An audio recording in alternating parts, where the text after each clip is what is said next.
앞서는 해경 얘기가 잠시 등장했는데 이제 경찰 얘기를 본격적으로 해보겠습니다. 선발표 후 결재가 경찰 인사 발표의 관행이냐 2위부터 만나볼 텐데요.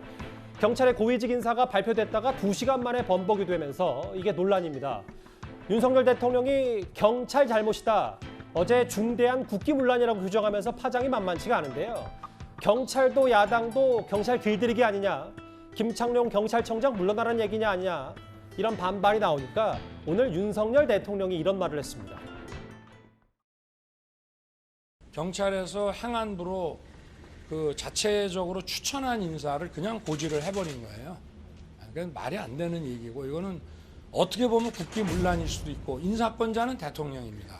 그리고 아직 대통령 재가도 나지 않고 행안부에서 또 검토해서 대통령에게 의견도 내지 않은 상태에서 그러한 인사가 밖으로 유출이 되고 어제 국기문란까지 말씀하셨는데 김창룡 청장에 대한 잦은 사태라든지 압박, 정치까지 연대해 주신 건데 어떤 임기 이제 한 달 남았는데 그게 중요합니까?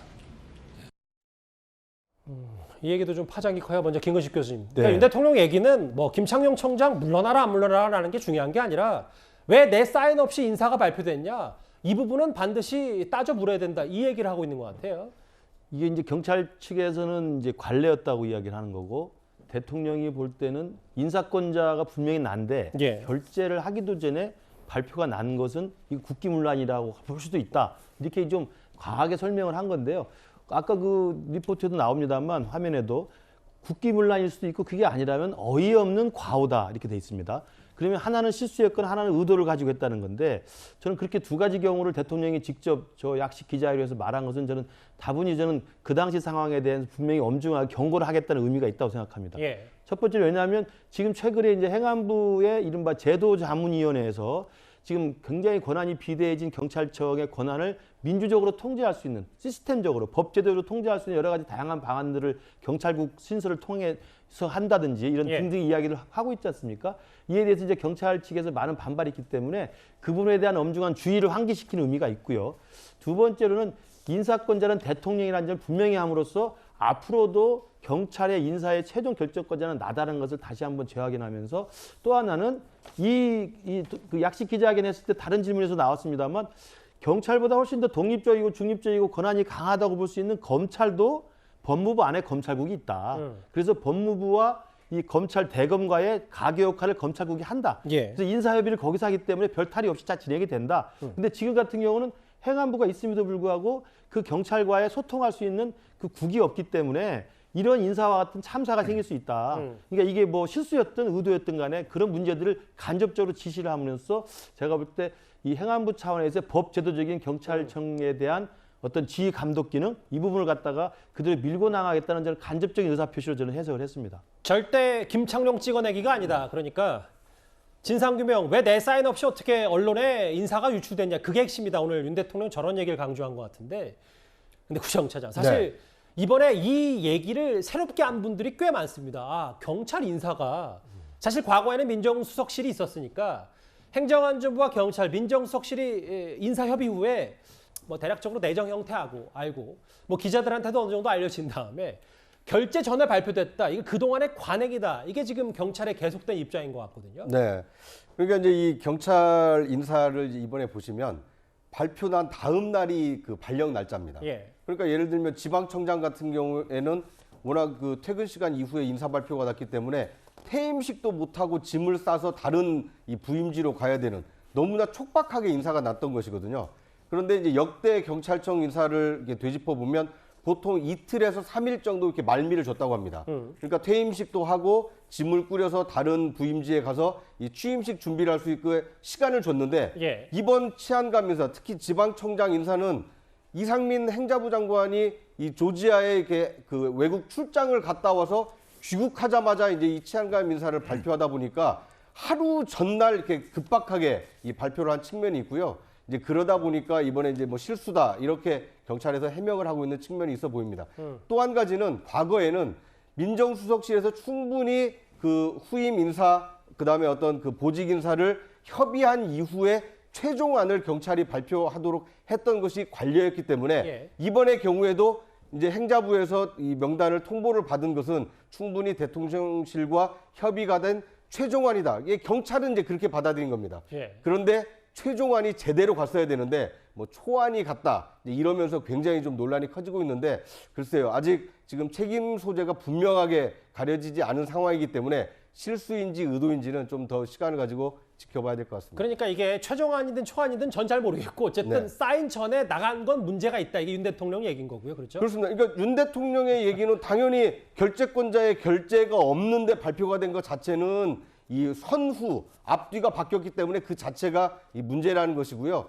이 경찰의 해명도 과거의 관행이 그랬다 하더라도 그건 잘못된 관행이기 때문에 이번 기회에 대통령의 이 결재가 난 이후에 발표하도록 제도를 좀 바꾸겠다. 뭐 이렇게 발표하는 것이 타당하지 않을까 하는 생각이 듭니다. 김청룡 청장도 뭐 카메라 앞에 직접 서지는 않았습니다만 본인이 직에 연연해서 청장의 업무를 해야 할 역할을 소홀히 하지 않겠다.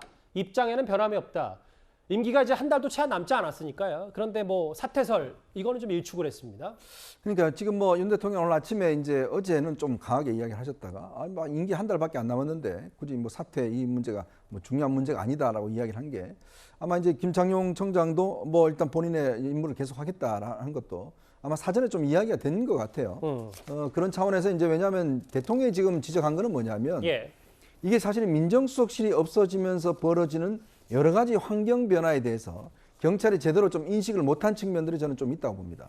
왜냐하면 예전에는 사실 이 경찰 인사는요, 행안부는 사실은 요식적인 행위였어요. 대부분 청와대 민정수석실과 경찰에 협의해서 그냥 거기서 끝난 거였습니다. 예. 이제 그게 이제 어떤 면에서 관행에 익숙해져 있는 거예요. 경찰 입장에서 보면. 근데 이게 민정수석실한 게 딱 없어졌지 않습니까? 그렇다 보니까 행안부가 권력이 세진 거죠. 예전에 좀 뭐 법무부가 세진 건 마찬가지로. 그만큼 행안부 장관이 또 이상민 장관이 윤 대통령의 뭐 핵심 측근이고 이러면서 이제 행안부가 이걸 관리를 해야 되는데 문제는 이제 경찰이 예전의 관행대로 그냥 발표를 했고 그리고 청와대 안에는 또 이걸 논의할 사람이 없어요. 예전에는 청와대의 경찰 출신들이 한 2명이 민정수석실하고 정무수석실에 파견돼 있었거든요. 맞아요. 경찰 출신들이. 근데 이게 없습니다, 이제 그러다 보니까 경찰의 어떤 입장을 대변할 수 있는 사람이 청와대에 없는, 대통령실에 없는 거예요. 예. 그러니까 이런 혼란이 이제 벌어진 거거든요.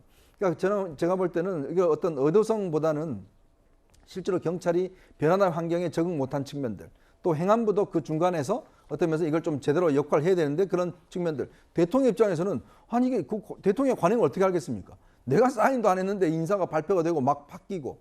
그런데 또 바뀐 부분도 저는 아마 이 부분도 조금 의문이 있는 게 뭐냐면 이 정권 실세와 가까운 사람들이 좀 중용됐다는 측면이 있어요. 예. 그렇다면 지금 이 부분들이 혹시나 중간에 뭐 그런 것들이 좀 작용했지 않을까? 이 부분도 아마 좀 앞으로 살펴봐야 될 대목 같습니다. 알겠습니다. 이렇게 대통령이 직접 인사 번복 논란을 국기문란으로까지 규정을 하면서 경찰 내부도 꽤 충격에 빠졌을 겁니다. 경찰 현장 목소리를 잠시 듣고 오겠습니다. 경찰 직원들이 이용하는 내부망 게시판이 있어요. 정말 요즘 너무 뜨거워서 쳐다보지 못할 정도인데요. 최근에는 이 한 몸 분신이라도 해야 되냐, 근조 리본을 달자, 경찰기를 조기 개양하자, 정말 너무 달아올라서 게시판을 쳐다보지도 못할 정도입니다. 경찰 자존심이 지금 아주 밑바닥까지 떨어져 있다고 생각을 하거든요. 그런데 누구도 여기에 대해서 말씀을 하시는 지휘관들은 안 계세요. 대통령께서 국기문란까지 언급하시면서 매우 강한 질책을 하셨죠. 저희는 되게 답답해요. 이게 과연 경찰이 잘못을 했을까 그런 의심이 들고요. 일부 경찰들은 글쎄요. 분신이라도 해야 되나라는 내부 게시판 얘기도 있고 조기 개양하자. 아니 뭐 단순 실수일 수 있는데 이거를 너무 마치 중대한 국기문란인 것처럼 직접 경고하는 대통령 좀 혼란스럽다는 얘기가 좀 주인 것 같아요. 네, 그렇습니다. 사실 이번 사건은 경찰과 행안부의 입장이 좀 많이 다릅니다. 그럼 당연히 어떤 경위로 이런 일이 일어났는지 파악하는 게 우선일 텐데요. 예. 그런데 대통령의 말 한마디는 사실 굉장한 무게감이 있습니다. 근데 이미 대통령께서 국기문란이다라는 말씀을 하셨기 때문에 사실 사건을 조사하고 경위를 조사하는 상황에서는 좀 운신의 폭이 좁아지는 좀 영향이 있습니다. 이미 국기문란이다라고 이제 경고를 하신 마당에 이것을 어떻게 좀 사건을 경위를 조사해야 될지 이 부분도 좀 많이 압박이 있을 것 같고요. 예. 다만 경찰과 행안부의 입장이 이렇게 판이하게 다른 상황에서 사실 대통령께서 어떻게 보면 경찰에 대한 경고를 하심으로써 경찰 내부에서는 당연히 분위기가 안 좋을 수밖에 없을 것 같습니다. 예, 이제 행정안전부 장관에게 잘 보여야 되는 거 아니냐라는 얘기까지 나와서 이게 왜냐하면 검찰 출신이기 때문에 물론 뭐 이런 부분이 중요한 게 아니라 아무리 비대해진 경찰국이라도 뭐 경찰의 어떤 분위기도 좀 대통령이 취임 초기에 살폈어야 되는 거 아니냐는 지적도 좀 현장에서 있는 것 같더라고요. 그러니까 경찰은 지금 이제 그 기존의 관행에 생각해 본다면 그 행안부를 통한 대통령의 직접적인 통제를 이제 의심할 수밖에 없겠죠. 그러나 아까 우리 이현정 의원이 말씀하신 것처럼 윤석열 정부가 청와대를 없애고 청와대에서 나와서 대통령실을 만들었고 민정수석실을 폐지했다고 하는 이 새로운 정부의 변화를 이제는 대응을 해야 됩니다. 거기에 저는 적응을 해야 한다고 생각하는데 가장 중요한 게 아까 이번에 인사에 이 실수가 나왔던 것도 과거의 관례에 따르면 사실 아까 말씀하셨지만 행안부 장관은 사실은 요식행위였습니다. 사실 행안부와의 인사 절차를 협의하는 것은 패싱 정도로 가능했던 것이고 그냥 경찰청에 추천하면 대통령 청와대 당시 민정수석실하고 협의하면 끝나는 것이었습니다. 그렇기 때문에 사전에 결재가 거기서 끝나면 결재가 공식 나오지 않기 전이라도 내정 발표를 했던 것이 관례였기 때문에 그러나 이제 그 민정수석이 없어졌으면은 지금 윤 대통령이 이야기하는 것은 법률 제도적으로 보장된 행안부 안에서 그 시스템을 만들라는 거거든요. 그러면 이제는 치안감 이상의 그런 고위급 인사는 대통령실과 직접 협의하는 게 아니라 경찰청은 이제 행안부랑 협의를 해야 되는 겁니다. 그러면 경찰청장이 처음 올린 추천 인사안이 행안부 장관의 제청 과정에서 바뀔 수가 있는 것이죠. 그 바뀌는 것 자체를 욕하면 안 된다는 거죠.